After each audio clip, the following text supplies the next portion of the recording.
L'univers Jujutsu Kaisen, franchement, il arrête pas de s'étendre. Ah, ça, c'est sûr. Aujourd'hui, on va regarder de plus près 3 nouvelles collaborations super excitantes, annoncées au Japon là tout début juin 2025. Mhm. Ça touche à la mode, au maquillage et même aux objets de collection. Et tout ça, bien sûr, c'est basé sur les communiqués officiels japonais. Des infos toutes fraîches, donc. Exactement. Alors bienvenue dans Nexus Culture Japon. Je rappelle notre objectif, partager avec les fans du monde entier des infos culturelles japonaises authentiques. Basé sur les sources officielles japonaises, c'est important. Tout à fait. Et pour tous les passionnés du Japon qui nous écoutent, n'oubliez pas de vous abonner et de laisser un petit j'aime. Ça nous soutient. C'est toujours apprécié. Bon, allez, on plonge dedans. On commence avec la mode. Air Tokyo. Ah oui, Air Tokyo. Ils lancent leur 4e collection Jujutsu Kaisen. Les préventes ont démarré le 2 juin. Et ça se concentre sur l'arc Kaiogyo Kusetsu. L'arc du passé, oui. Gojo et Eto jeunes. Très fort émotionnellement. Et c'est ça. On a des illustrations de jouant au basket, par exemple, des t-shirts, des sweats, mais aussi des trucs un peu différents.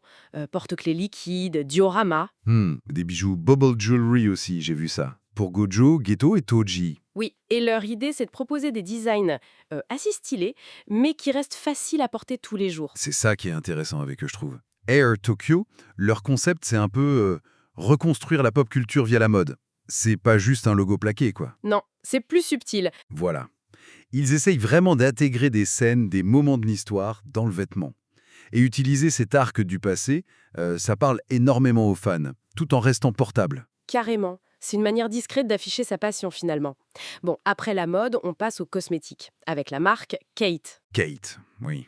Très connue pour le maquillage des yeux notamment. Et eux aussi sortent sur l'arc Kaigyokyo Gyokusetsu, mais alors là, focus total sur Gojo Satoru, Ah, le personnage star. complètement.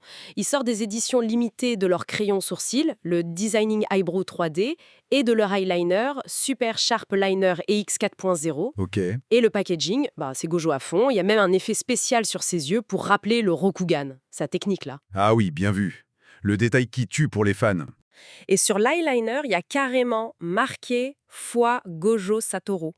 Le lancement, c'est le 21 juin, mais il y a des préventes avant et même un sticker bonus. C'est malin comme stratégie de la part de Kate. Se concentrer sur un seul perso, ultra populaire, et sur un détail aussi iconique que ses yeux. Mhm. Ça crée un produit hyper ciblé. Et leur slogan, le maquillage est la technique ultime pour maîtriser la confiance, ça fait un parallèle direct entre le produit et le pouvoir du personnage, son assurance. C'est exactement ça. Tu n'achètes pas juste du maquillage. T'achètes un peu de la confiance de Gojo, quoi. C'est bien joué. Bien vu, et ça montre bien comment la licence s'adapte à des univers très différents. Bon, troisième et dernier point pour aujourd'hui, les collectionneurs. Ah, la partie goodies. Ça dure du 12 au 30 juin.